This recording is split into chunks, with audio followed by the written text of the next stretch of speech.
지금부터 내가 해주는 얘기 들어주겠니?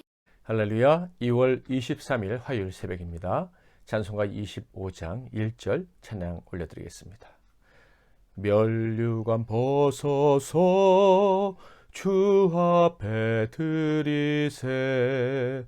저 천사 기쁜 노래가 온 땅에 퍼지네. 내 혼아 깨어서 주 찬송하여라. 온 백성 죄를 속하신 만왕의 왕일세. 아멘. 오늘 하나님께서 주시는 은혜의 말씀은 누가복음 17장 1절부터 19절 말씀이 되겠습니다. 신약성경 누가복음 17장 1절부터 19절까지 말씀 중에서 16절부터 봉독해 드리도록 하겠습니다. 예수의 발 아래 엎드려 감사하니 그는 사마리아 사람이라. 예수께서 대답하여 이르시되 10사람이 다 깨끗함을 받지 아니하였느냐? 그 9은 어디 있느냐? 이 이방인 외에는 하나님께 영광을 돌리러 돌아온 자가 없느냐 하시고 그에게 이르시되 일어나 가라. 내 믿음이 너를 구원하였느니라 하시더라. 아멘. 오늘은 감사하는 제자라는 제목으로 하나님의 말씀을 상고하겠습니다. 오늘 우리가 살펴보게 될 누가복음 17장에는 예수님께서 제자들에게 교훈하신 내용을 담고 있습니다. 17장은 제자들에게 주신 교훈만을 모아서 편집해 놓은, 기록해 놓은 장이죠. 오늘은 19절까지 이 말씀 중에서 들어있는 4가지의 교훈을 살펴보도록 하겠습니다. 첫째 교훈은 용서에 대한 교훈이었습니다. 1절부터 4절을 볼까요? 예수께서 제자들에게 이르시되 실족하게 하는 것이 없을 수는 없으나 그렇게 하게 하는 자에게는 화로다. 그가 이 작은 자 중에 하나를 실족하게 할진대 차라리 연자맷돌이 그 목에 매어 바다에 던져지는 것이 나으리라. 너희는 스스로 조심하라. 만일 내 형제가 죄를 범하거든 경고하고 회개하거든 용서하라. 만일 하루에 7번이라도 내게 죄를 짓고 7번 내게 돌아와 내가 회개하노라 하거든 너는 용서하라 하시더라. 이 말씀에서 우리 주님 먼저 우리 연약한 인간이 피할 수 없는 현실을 알려주고 계심을 발견하게 됩니다. 우리가 피할 수 없는 그 현실은 어떤 것입니까? 바로 다른 사람을 실족하게 하는 일입니다. 다른 사람들에게 걸림돌이 되는 행동을 하는 그런 일들이 우리에게 일어나게 되죠. 원했든 그렇지 않았든 간에 남을 죄짓게 하는 경우가 있습니다. 주님이 그것을 말씀하신 거예요. 우리는 심지어 사랑하는 사람이 죄를 짓게 하는 경우도 있습니다. 너무 쉽게 일어나는 일이기도 하지만 주님은 분명히 말씀하십니다. 그것은 분명히 죄악이라는 거예요. 제자라면 그런 행동이 얼마나 무서운지 알고 그런 행동을 금해야 된다. 그런 행동으로부터 피해야 된다라고 말씀을 하십니다. 참 제자라면 그런 걸림돌이 아니라 오히려 다른 사람을 용서하고 세워주는 사람이 되어야 된다. 다른 사람들이 잘못된 길로 가면 경고해서 바른 길로 가도록 해야지 걸림돌이 되어서는 안 된다라는 말씀을 하십니다. 그리고 잘못된 길을 가던 사람이 돌아올 수만 있다면 그 돌아오기만 한다면 횟수에 상관없이 용서하고 또 용서해야 할 것을 주님이 교훈하셨습니다.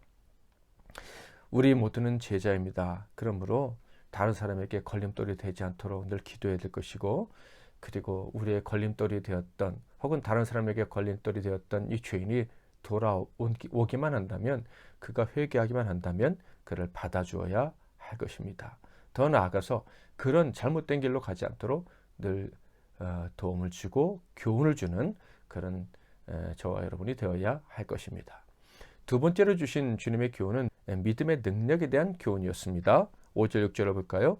사도들이 주께 여짜오되 우리에게 믿음을 더하소서 하니 주께서 이르시되 너희에게 겨자씨 한 알만한 믿음이 있었더라면 이 뽕나무더러 뿌리가 뽑혀 바다에 심겨라 하였을 것이요 그것이 너희에게 순종하였으리라. 오늘 말씀을 보면 제자들도 예수님께 우리에게 믿음을 주세요 이렇게 간청하였음을 알 수가 있습니다. 그러니까 제자들도 우리처럼 자신의 믿음 부족을 인식하고 자기가 더 믿음이 좋아지기를 원하는 그런 간절한 소망이 있었다는 것입니다. 그들은 믿음을 갈망했고 믿음을 달라고 주님께 요청했습니다. 그 갈망, 그 요청에 대한 주님의 대답은 아주 간단했죠. 너희가 믿음을 가진다면, 너에게 믿음이 있다면 저기 있는 뽕나무더러 바다에 옮겨져서 심겨라 하면 그렇게 될 것이다 라고 말씀을 하십니다. 이게 무슨 말씀일까요? 너희가 갈망하는 그 믿음은 그 능력이 대단한 것이다 라고 말씀을 하시는 거예요. 그러니까 주님은 믿음을 구하는 자들을 지금 칭찬하고 격려하고 있는 것입니다. 저와 여러분도 늘 주님께 믿음 부족을 고백하고 믿음을 더해달라고 기도하는 그런 삶을 살아야 할 것입니다.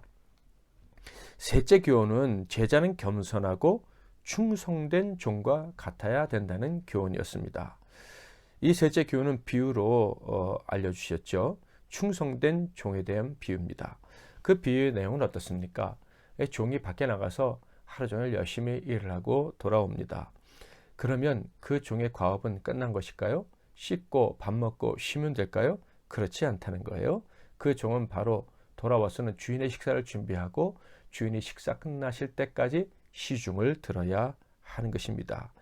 주인이 일을 마치고 들어온 종에게 내 식사를 준비하고 내 식사 시중을 들어라 하는 것은 결코 잘못된 것이 아니고 이상한 일도 아니다 라고 말씀을 하십니다.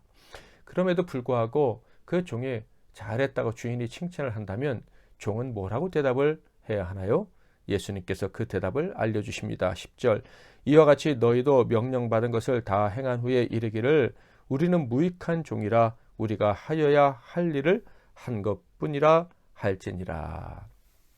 충성된 종은 자기의 공을 내세우는 것이 아니라 그저 주인이 시키신 일에 대해서 감사하면서 최선을 다하는 것뿐이다 라는 교훈을 주님이 하고 들려주고 계십니다.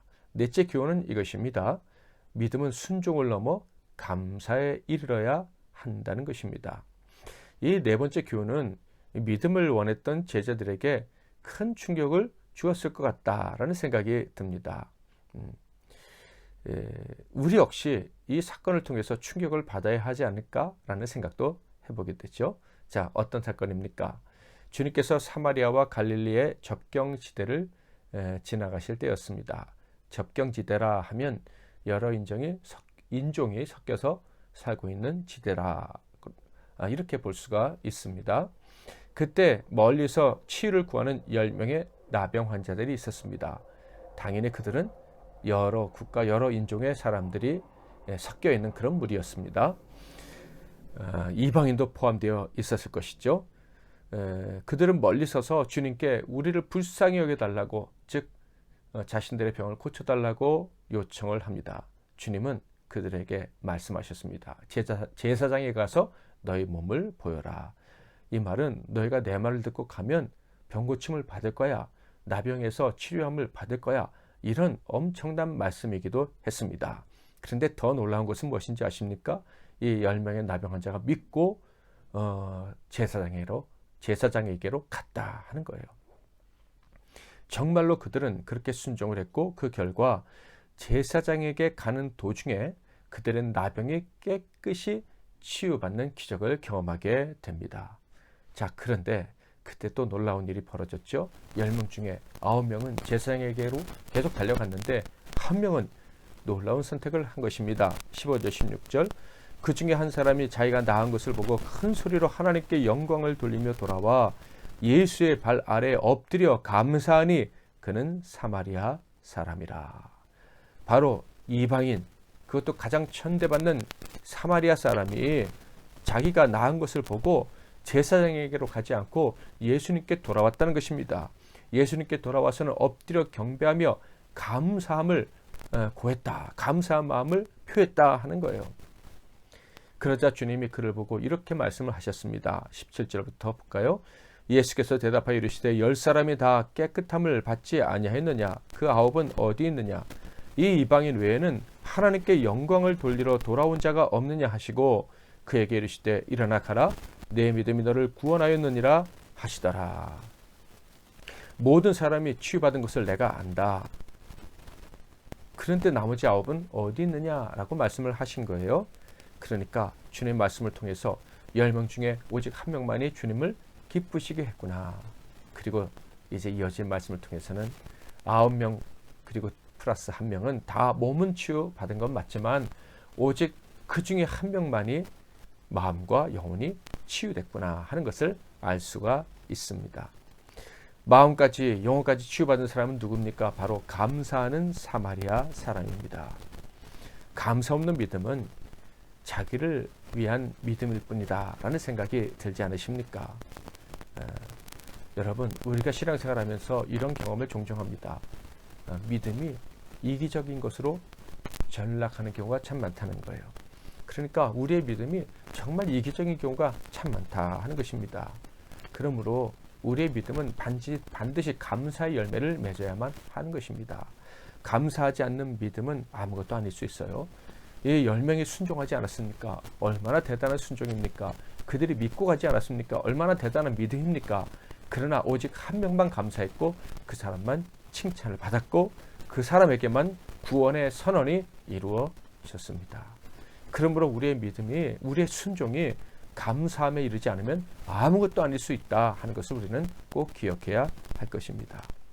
제자들, 그 사람들은요, 믿음과 순종은 반드시 감사에 이르러야 한다라는 말씀에 충격을 받았을 것입니다. 방금 무익한 종이라고 고백해야 된다. 충성된 종은 그렇게 해야 된다라는 교훈을 들었어요. 그런데 실제로 제자들이나 우리들이나 자기 공로를 자랑하길 얼마나 좋아합니까?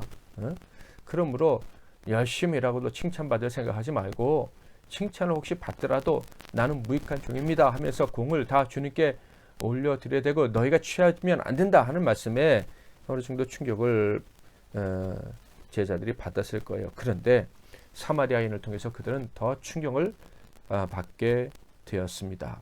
겸손한 충성, 믿음의 충성보다 더 중요한 것이 있다라는 거예요. 그래, 믿음으로 순종하면 보상을 받을 수 있어. 믿음은 참 좋은 거야. 그런데 보상을 받는 것보다 더 중요한 것이 있다는 것을 알아야 돼. 누구는? 참된 제자는. 보상을 받는 것보다, 믿음의 대가를 받는 것보다 더 중요한 것이 무엇이냐? 바로 감사다. 감사가 없으면 아무것도 아니다 라는 주님의 말씀을 제자들이 들은 것입니다. 감사로 돌아온 그는요, 큰 손해를 볼지도 모르는 행동을 한 것입니다.